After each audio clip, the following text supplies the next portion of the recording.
রাত্রে উঠি আরে বাবা তাহাজ্জুদের নামাজ পড়ি, ঠান্ডা পানি দিয়ে ওযু বানাইয়া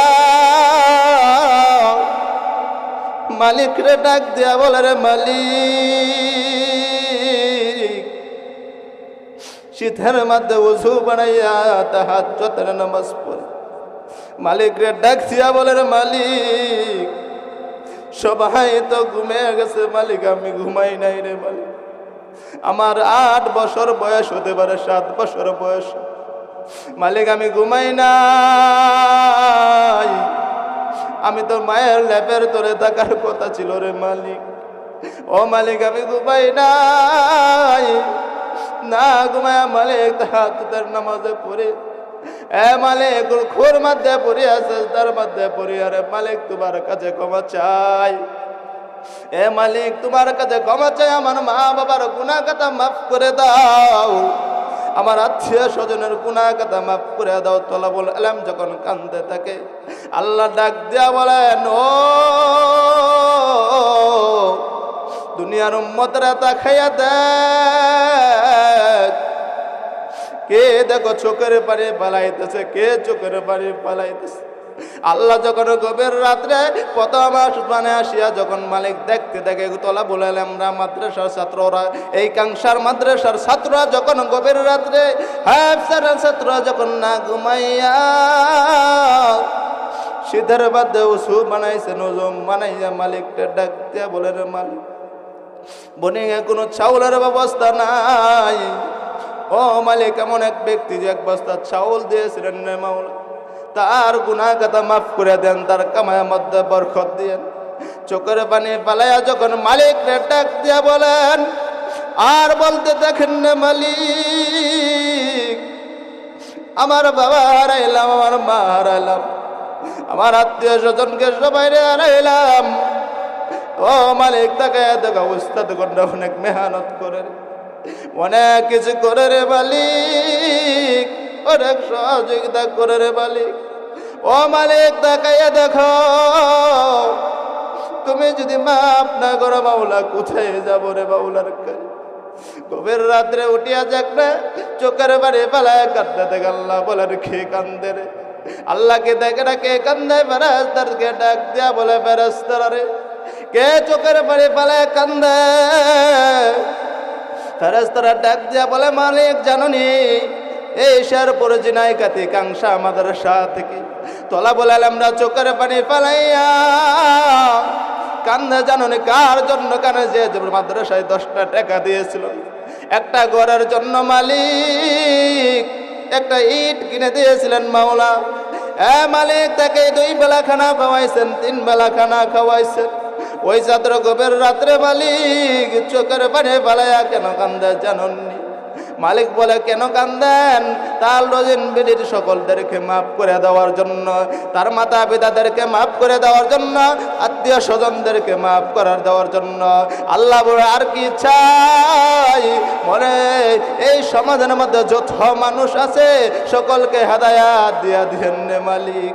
এমনি ভাবে চোখে চোখের পানি ফেলাইতে থাকে। মালিক ডাক দিয়া বলেন, তার উপরে তো আমি নামাজ ফরজ করি নাই, রোজা ফরজ করি না, তার উপরও কেন কান্দে? কি জাহান্নাম দেখছে?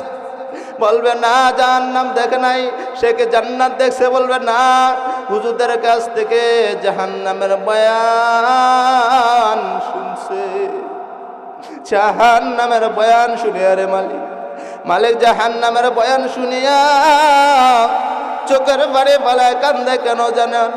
তার উস্তাদদেরকে মাফ করে দেওয়ার জন্য, দাদা দাদিদেরকে মাফ করে দেওয়ার জন্য, আত্মীয় স্বজনদেরকে মাফ করে দেওয়ার জন্য মালিক কাংসা থেকে দোয়া করতেছে রে।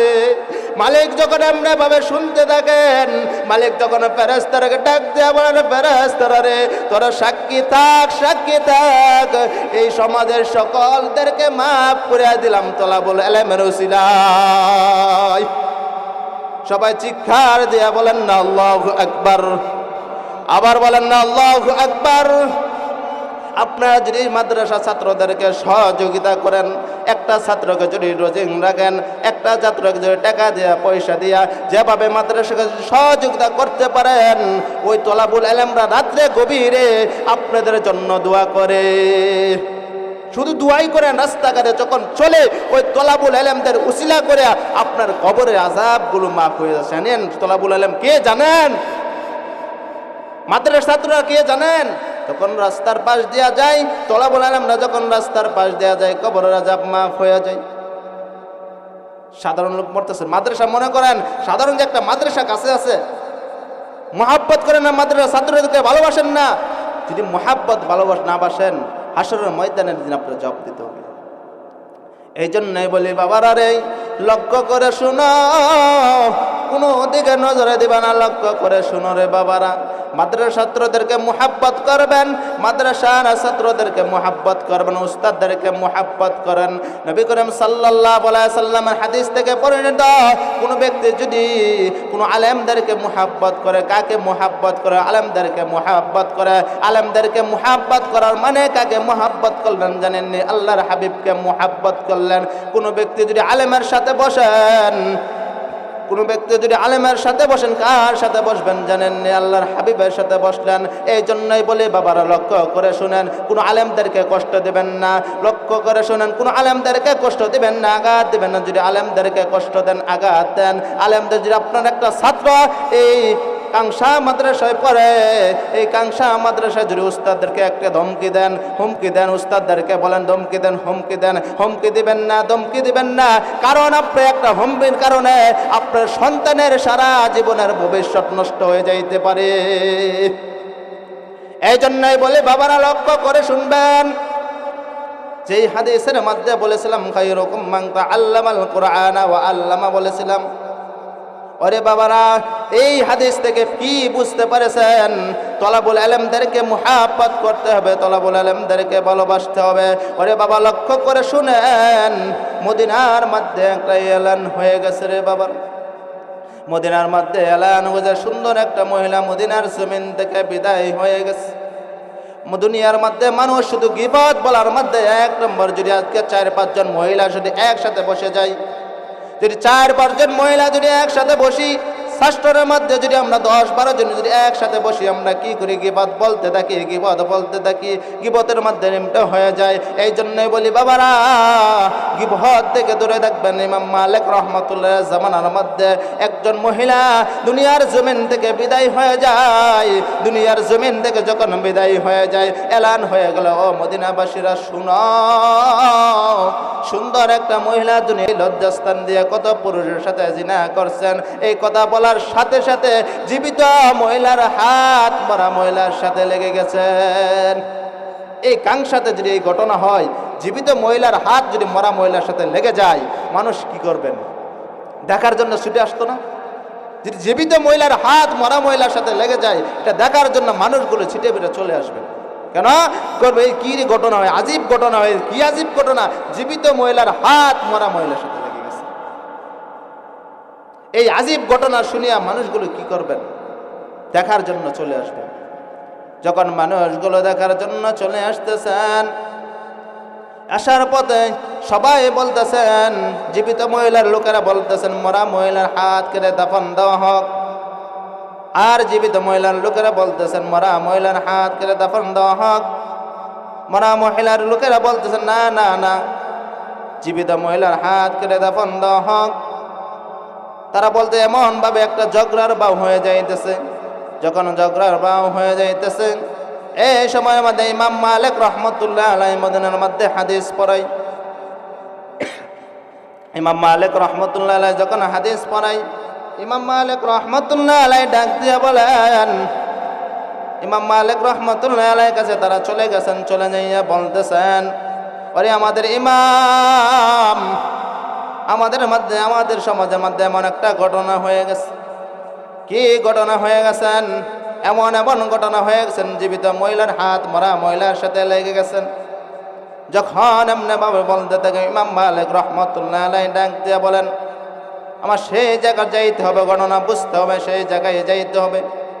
ইমাম মালিক রাহমাতুল্লাহ আলাইহি, ইমাম মালিক রাহমাতুল্লাহ আলাইহি সেই জায়গায় আসিয়া ইমাম মালিক রাহমাতুল্লাহ আলাইহি ডাক দিয়ে বলেন, ওগো মা, কি ঘটনা হয়েছিলেন মা? মা ডাক দিয়ে বলেন, বাবা আমি যখন গোসল করাই, গোসল করানোর সময় আমি মনে মনে বলেছিলাম জীবিত, আমি মনে মনে বলেছিলাম এই লজ্জাস্থান দিয়ে মনে হয় কত পুরুষের সাথে জিনা করছে। এই কথা বলার সাথে সাথে আমার হাতগুলো লেগে গেছেন। যখন হাতগুলো লেগেছেন, ইমাম মালিক রাহমাতুল্লাহ আলাইহি ডাক দিয়া বলেন, ও মা, আপনার উপর 80টা বেতের আঘাত করতে হবে। 80টা বেতের আঘাত করলে আল্লাহর কুরজতে ছুটে যাইতে পারেন। যখন এই কথা বললেন, জল্লাশকে অনুমতি দিয়া দিলেন, জল্লাশ আঘাত শুরু করে দাও। যখন জল্লাশ আঘাত শুরু করিয়া দিল, 50টা আঘাত করলো, তার উপরেও ছুটে না। 60টা আঘাত করলো, তার উপরে ছুটে নাই। যখন 79টা আঘাত করলো, তার উপরেও ছুটে নাই। যখন 80টা আঘাত করে আল্লাহর কুরজতে তার হাত ছুটে গেল। এই জন্যই বলি বাবারা, গীবত করবেন না, গীবত থেকে দূরে থাকবেন, গীবত থেকে দূরে থাকবেন। আপনি আমি দুনিয়ার জমিনের মধ্যে গীবতের মধ্যে আমরা সর্ববার বেশি বেশি বলি। একজন আরেকজনের দোষ কিভাবে বলবো, একজন আরেকজনের দোষ কিভাবে তালাশ করব, বেশি করে আমরা গীবত বলতে থাকি। ও বাবা, গীবত না বলে তার একটু ভালো জিনিসটাগুলো দেখেন। সে তো গুনাহ করে, গুনার দিকে না তাকাইয়া বাবা দেখো সে ভালো কাজটা দুনিয়ার জমিনের মধ্যে কি করে, সেই ভালো কাজটা দেখো। না না না, আপনি আমি কি করব, ভালো কাজটা না দেখিয়া আপনি আমি চাইব সে যে খারাপ কাজটা করে, খারাপ কাজটা বেশি প্রকাশ করার জন্য না রে বাবা, না। আপনি যদি দুনিয়ার জমিনের মধ্যে কোনো ব্যক্তির যদি দোষ গোপন রাখেন, আমার আল্লাহ জানায়া দেন, আমি আল্লাহ ওই ব্যক্তির দোষ গোপন রাখিয়া জান্নাত দিয়া দিব। ওই ব্যক্তির দোষ আল্লাহ গোপন রাখবেন। আপনি আমি দুনিয়ার মধ্যে এক ভাই আরেকবারে দোষ কি করতে পারি না, গোপন রাখতে পারি না। আর মালিক বলেন কি আমি কি করব, দোষ গোপন রাখবো। এই জন্য এই দুনিয়ার জমিনের মধ্যে কি করতে হবে, দোষ গোপন করতে হবে। এক ভাই অপরাধ করতেছে, তাদেরকে বুঝাইতে হবে, ভাই তুমি অপরাধের মধ্যে যেও না। যেরকম সাধারণভাবে দুনিয়ার জমিনের মধ্যে এক ব্যক্তি কি খায়, সুদ খায়। সুদ খাওয়া ব্যক্তির কাছে যদি তুমি বলো, ও ভাই তুমি নামাজ পড়তে পারবে না, মসজিদে যাইতে পারবে না, মসজিদে নামাজ পড়তে পারবে না, কেন নামাজ পড়তে পারবে না, তুমি সুদ খাও, তুমি ঘুষ খাও, তুমি মসজিদে নামাজ পড়তে পারবে না। না রে বাবা, না। তাকে কি করতে হবে, তাকে সুযোগ দিতে হবে। সুযোগ দিতে হবে কি, সুযোগ দিতে হবে তাকে সুযোগ দিতে হবে কি, সে নামাজ পড়তেই থাকুক। আল্লাহ যখন তার রুকুকে কবুল করে নেবেন, সিজদাকে কবুল করে নেবেন। এই জন্য কাকে কি করা হবে না, অবহেলা করা যাবে না। এই জন্যই বলি বাবারা, কোনো ব্যক্তি দুনিয়ার মধ্যে যদি গুনাহ করেন, আল্লাহ বলেন, ওরে বান্দা যদি পাহাড় পরিমাণ গুনাহ করে ফেলাস, ওরে বান্দা আসমান পরিমাণ যদি গুনাহ করে ফেলাস, গভীর রাত্রে যদি সিজদায় পড়িয়া বান্দা আমাকে ডাকবি, চোখের পানি